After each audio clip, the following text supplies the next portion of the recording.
Parrot TV, the voice for humanity. Hi, welcome to the New York Parrot Literary Corner. I am your noble eightfold host, Dustin Pickering, sort of. Today we have Janet Kozachek, who is an internationally trained and exhibited artist. She received her Master's of Fine Arts degree from Parsons School of Design in New York, where she studied drawing and painting with Larry Rivers, Paul Rasica, John Heiliker, Leland Bell, and poetry with J.D. McClatchy. She also lived, worked, and studied in China for 5 years, including 2 years of graduate study at the Central Academy of Fine Arts in Beijing, where she learned Chinese poetry, writing, painting, and seal carving. Miss Kozachek is also lived at various times in Europe, where she taught, painted, and studied ceramics.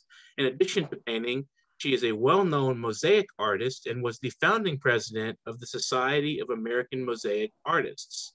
Her work is in the collections of the Morris Museum of Art, the South Carolina State Museum, the Columbia Museum of Art, the I.P. Stanbeck Museum, the Calhoun County Museum, and in numerous private collections. In 2020, she received the Common Ground on the Hill Award for Excellence in the Traditional Arts. She has received a category award in drawing from Art Fields 2018, a Puffin Foundation Award, National Endowment for the Arts Sub-Grant Award, a Heritage Foundation Award, a Humanities Council Award, and a Helena Rubinstein Scholar Award. In 2020, Janet published several articles, essays, poetry, and a book of illustrated rhymes for the cat, the Book of Marvelous Cats, and an illustrated poetry chapbook, My Women, My Monsters. Her full-length illustrated poetry book, a rendering of soliloquies, poetry for figures painted in spots of time, will be published by Finishing Line Press in 2022. Her artwork has been featured at the Gibbs Museum of Art in Charleston, the South Carolina State Museum in Columbia, and the I.P. Stanbeck Museum in Orangeburg, Richland County Library in Columbia, the DuPont Gallery in Virginia, Stage Gallery in New York, the Mesa Center for Contemporary Art in Arizona, in 1111 Sculpture Gallery in Washington, D.C., and numerous other locations. How are you doing today, Janet? It's great to have you on the show. Oh, thanks for having me. I am flattered to be asked. Absolutely. We look forward to learning a little bit about your artwork, and as well as your poetry and your writing, and what makes you tick. And we can see there that you've been pretty busy there from your background. So artists can be quite messy. I'm a little bit of a painter myself, so we have all kinds of stuff floating around. Us painters. So tell us about your book, My Woman, My Monsters. How long did the poems take to write and compile? Oh, it was an ongoing project that was inspired initially by a Facebook challenge. One of my fellow professors at McDaniel College at Common Ground on the Hill wrote a post about why American culture has no female monsters. And so we were speculating as to why that was. And I offered, the bone demon in China and the Baba Yaga, the Russian Baba Yaga. And he said, "No, wait a minute, those are all foreign monsters. We don't have any." So I had to admit that was quite right. And so I decided to explore that theme of women monsters and why we don't have them in our culture and what that might signify. And so I started doing drawings, a book of drawings of female monsters, some of which actually became more goddess-like and like superheroes, and then others that were truly monstrous. And then I started thinking back on things that I had experienced in the past, things that my friends and family had experienced in the past with their relationships with women. And started writing my poems based upon that. Now, to answer the question how long it took, I know that people do like to ask that question a lot. How long did it take you to make that drawing or write that poem? Mm-hmm. And it's actually not quite an easy thing to answer, because the drawings, they would take up to a week long each, because they were really detailed, and I did a lot of pattern overlays. So in that respect, the drawings actually took a lot longer than writing the poetry. The poems could take a day or a day and a half, but not. It's hard to calibrate the time, because like a lot of poets and artists, I work off and on. You have to take a break for dinner and to answer them. Yeah. Mm-hmm. So I would guess the poem would be off and on, maybe a day and a half on average. Okay. Yeah. And then there are a couple of years of revisions. Now, the book that it's upcoming, a rendering of soliloquies, that actually it took over 20 years to write, mm-hmm. because there were so many revisions and additions and subtractions. Oh, that's interesting. So, what were your conclusions regarding the American women monsters? I mean, you said you had maybe some ideas about why we don't have American female monsters. Did you have any insights on that? Yes, my conclusion was, and I hope this doesn't sound too dark and terrible, is that we create them in daily life. Mm. And I was thinking about that myself, and thinking about what maybe originally inspired it. I mentioned the inspiration for writing the book and doing the illustrations came from a colleague a couple years ago. But it really goes much further back than that. And I think my initial thoughts on that went back to childhood. Mm-hmm. And I recall, well, I have 6 brothers. And so I was fortunate to hear their side of the stories with regard to gender relations in many different aspects. And so that was actually fortunate for me.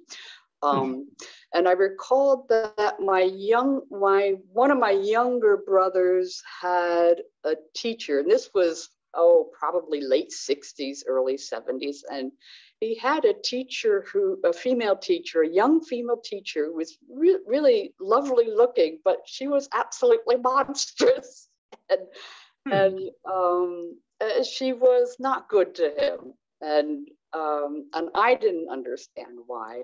But I remember one day we discussed it, and I said, I think it's because it's entirely inappropriate for her to be a teacher. And I think that when we discussed it more, I realized that one of the things that would make anyone monstrous would be forced into a constrained existence. I mean, at that time, I think the only venues for women to work were being a nurse or a teacher, or a secretary. That was it. And what does one do if they don't have a natural inclination for any of those, and I think that was the problem. And so that's what I told him, and that we had a really good time coming up with alternative jobs for her if we were living in a different world. That's interesting. So what makes a person a monster is being constrained, you say. That's quite an interesting observation. I think that because then you become lashing out, you become kind of a little bit bitter and mean-spirited because you're restrained. In human nature, we love freedom. We love the ability to, do as we please. And so I think that's an interesting observation that, of course, women have not had as much of that freedom historically. And to some degree, I think that's true still, and a lot of people, yes. Yeah, a lot of people would agree, I think. So what are some of the themes of your other book, a rendering of soliloquies, figures painted in what is it, in spots of time, I believe. Is that the title?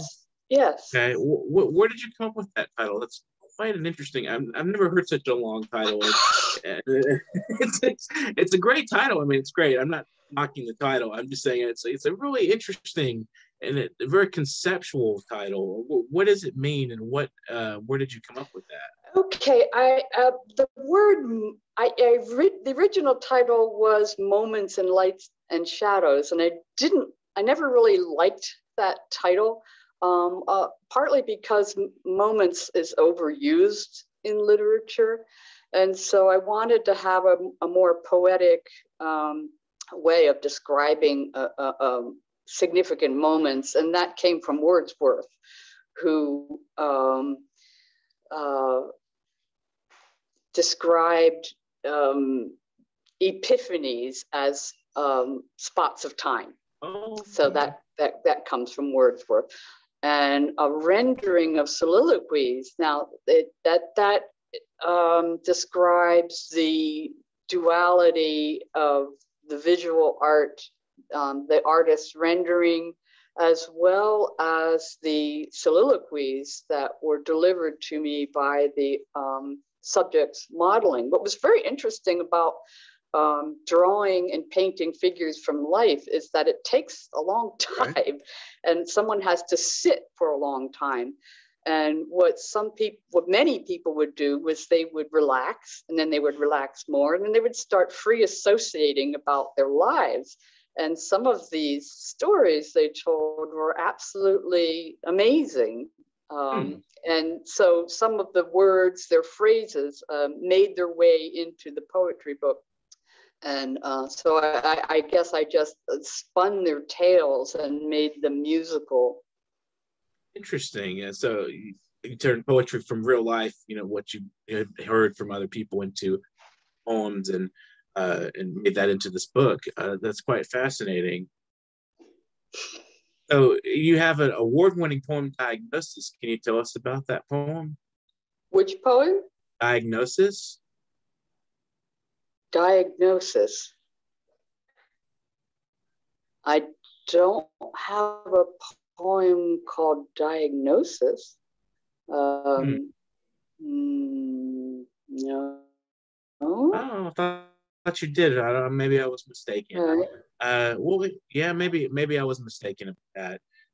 Are you influenced by Chinese poetry in your own writing? Oh, very much, because in fact, some of the poems that are in a rendering of soliloquies are based structurally on Chinese poems, like antithetical couplets, which are fascinating. What they are two lines of calligraphy, and now Chinese, of course, is written from top to bottom in columns. In fact, you could see one in the background. Oh, yes, I did see that. And so antithetical couplets are two parallel lines of verse, and you could read them from top to bottom, but because they're called antithetical couplets, because every word that is across from each other is opposite in meaning. Mm-hmm. So you have to structure it from top to bottom and side to side. And so I tried some structures like that. And so interestingly, my approach to poetry and my segging into poetry comes from an unusual source outside of my own culture, because most of my poetry was originally reading, writing, understanding, and translating Chinese poetry. Mm-hmm. But I'm really very, very interested in historical structures of poetry. I like the poems of Bai Juyi, for instance, mm-hmm. and I like the sparseness, the spare, mm-hmm. And there's so much meaning that's very dense and condensed into a small part. Interesting. So that's definitely an influence. Yeah, it's fascinating how you sort of transcribed into the the Chinese language and the way it's structured and the way the poems turn out into into your English poems and your language, and that sort of I think that structuring is fascinating how you would do that. So that idea come to you in like when you were in China, or did you have that before you moved to China, or how did that kind of embody that idea? How did that come to you? I think the biggest influence there was the juxtaposition of word and image being an integral part of Chinese art. If you look at scrolls, every scroll has a poem. And so traditionally, Chinese artists had to also be poets. They had to be poets, they had to be linguists. And so there was a great demand on their artistic functioning. And so they acquired a very high level of artistic functioning. And so that was important to me. Also, the idea that writing can be concomitantly visual form. And so what was interesting to me later in graduate school, when I was influenced and under the tutelage of J.D. McClatchy, was his interest in ekphrastic poetry. And for a long while, I didn't write so much because it felt like there was that missing link between the visual form and art. And so I was reacquainted with that with the ekphrastic works of McClatchy. Interesting. So you're part of, or you have, you're operating president of Society of American Mosaic Artists. I wondered how long this had existed and what are its aims? Oh, I'm no longer the president. I was the founding president way back in 1999, and I stayed with the organization for about 3 years. And then I just kind of handed it over because it was all the bureaucratic necessities were just too demanding. You have to. I was into territory that was really fascinating. I mean, I had to go take courses in nonprofit corporate law for a while. And so it gave me great insight, but it wasn't something that I wanted to keep up with. Although from time to time, I go back and do mosaic work. Okay. I like the piecing together. Yeah. That's interesting. So you kind of got caught up into the bureaucratic machinery of a nonprofit, and it does sound like it would be a lot of work and a lot of extra effort. And I'm sure as an artist, you'd rather be doing that, writing poetry and painting, than working out the legal technicalities and the financial side of all that. That's all those things that are along with those things. Yes, especially establishing a nonprofit and then running a nonprofit in its formative years. It is just constant fundraising, and some people really love to do that. For me, it was rather difficult, but it was a really good learning experience, I think, very much so. Right. I mean, it taught me how to collaborate well, how to cultivate diplomacy. Yeah, you can always learn some new skills in doing different endeavors, I guess. Just jump in and kind of get yourself involved in some waters that you're not accustomed to, and you learn new things, and that's interesting. That you get kind of caught up in this, but then you learn something, and then you can take those skills and move them to something else. Possibly. So that's interesting.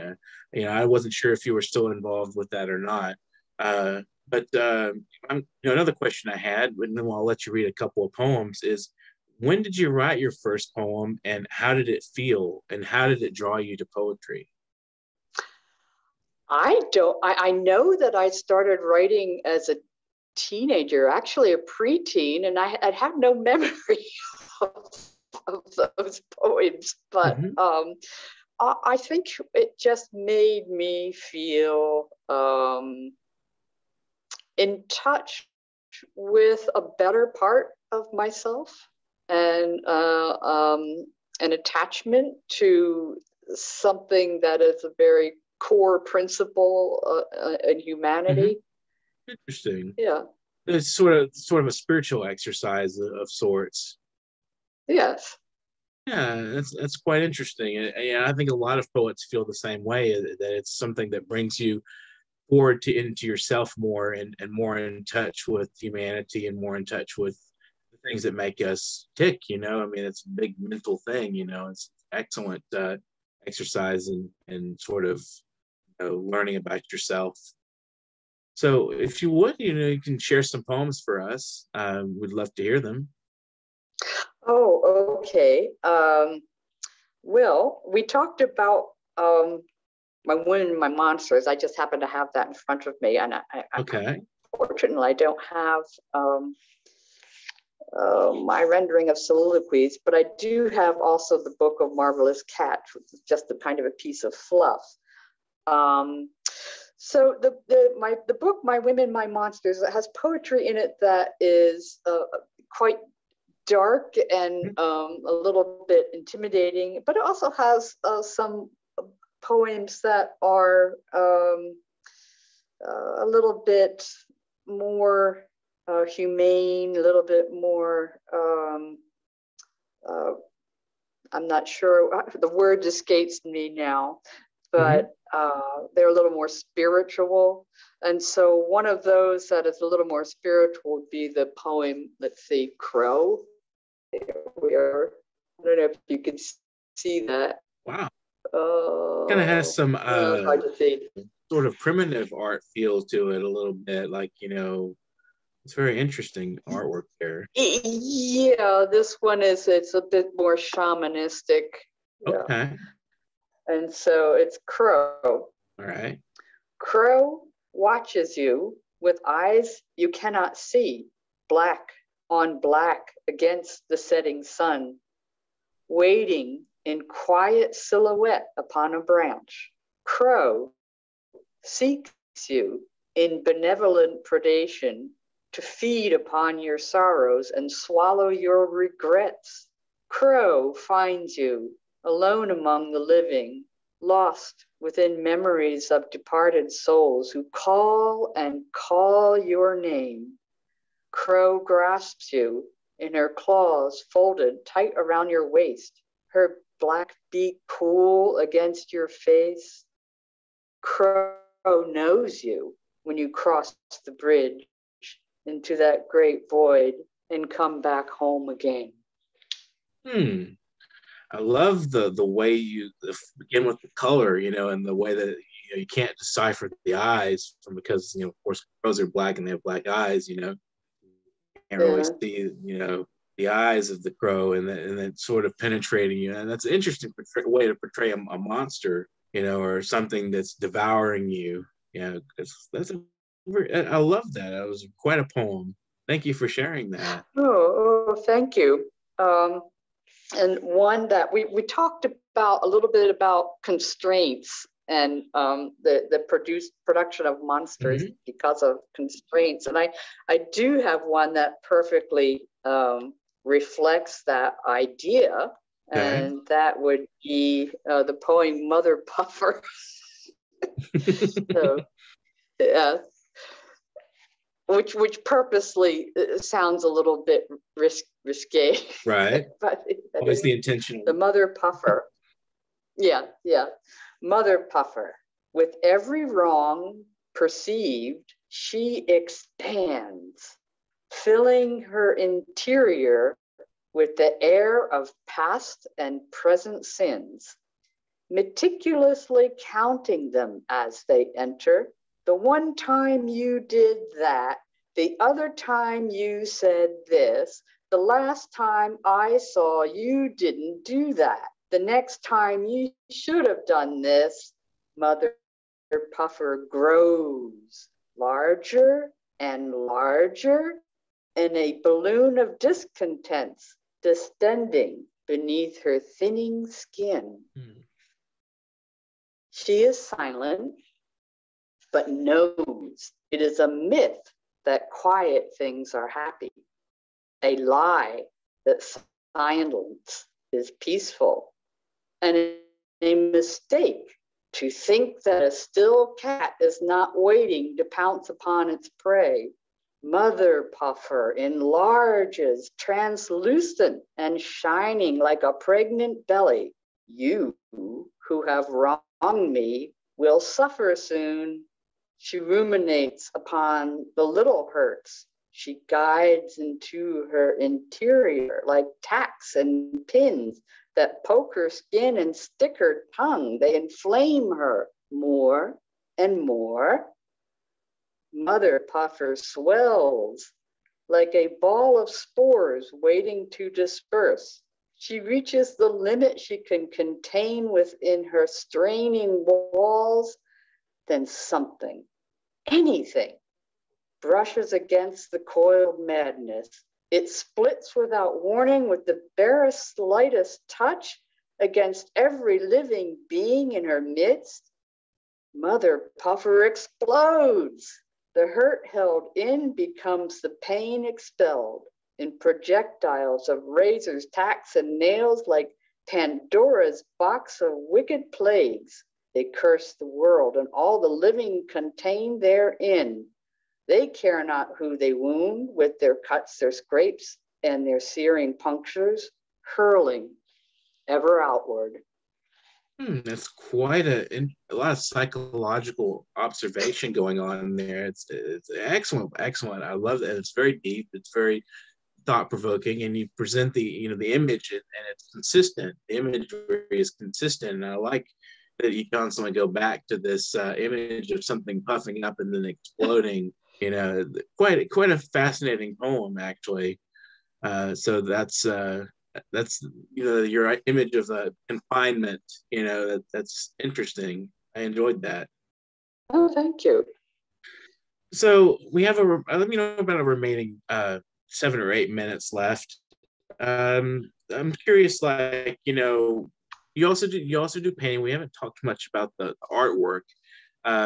So what painters influence you, or what movements maybe even influence your own artwork and your style? Oh, that's a good question. So many, and the list keeps growing daily. Really, I could usually when I'm asked a question like that, I have to think of the most recent first, because that's probably what's most at the top of my mind. I just finished a book, an autobiography by the artist Grace Turnbull. And a lot of people would not know about her. She wrote her autobiography back in 1951, and she was a fascinating artist. She traveled all over the world. She was a sculptress. She was an architect, and I enjoyed her work because she incorporated so many ideas, not only from literature, from classics, from her travels, and so I guess she was a true Renaissance woman. Mm-hmm. And it was interesting to look at her work. And so I am interested in artists who, or at least recently, artists who have, who at least made their mark on history, but for some reason or other, because of decisions they made, or being not quite a reflection of their time, are somewhat lost to history and are now being looked at again. Another one was the painter Fujita. And of course, artists who have straddled cultures are very interesting to me. Mm-hmm. And the artist Leonard Fujita was a very famous artist in his time. He was right up there and was a comrade to Picasso, Modigliani, and all those classic moderns, and he lived among them in Paris. But we don't know much about him, but his biography came out in recent years too. Mm-hmm.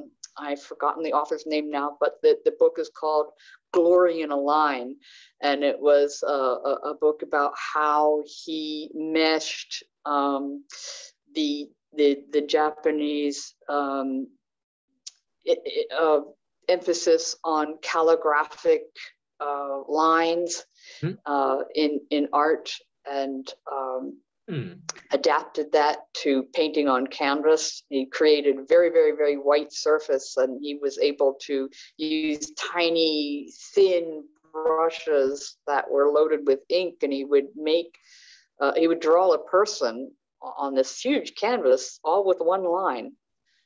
But then he would use the best of both worlds. Basically, he would maintain the whiteness, the crispness, and the elegant, beautiful lines. And but he used contemporary color theory too, and pattern.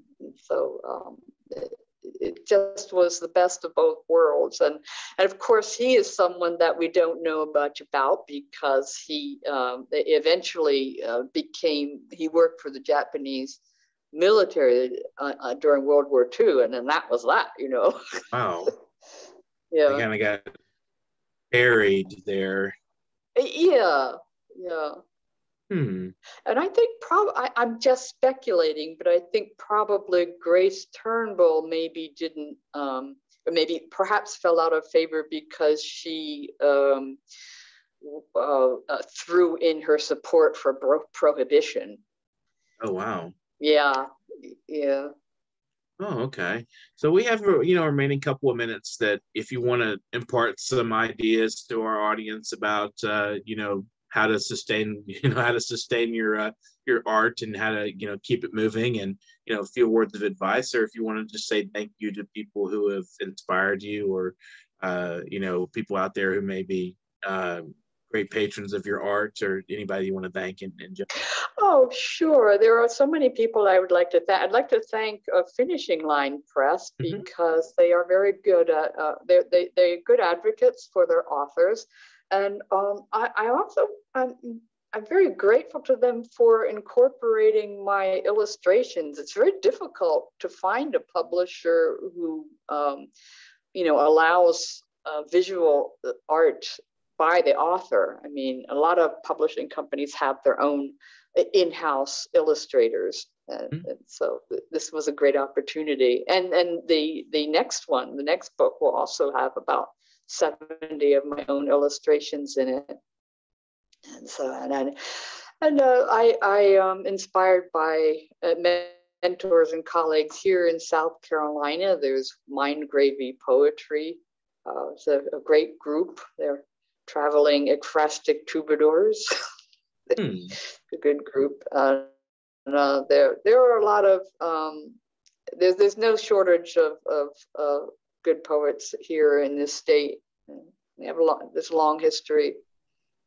Quite a bit, I'm sure. I think a lot of culture out there that we're not as familiar with. So it's excellent. I think I may have a little time for maybe one more question.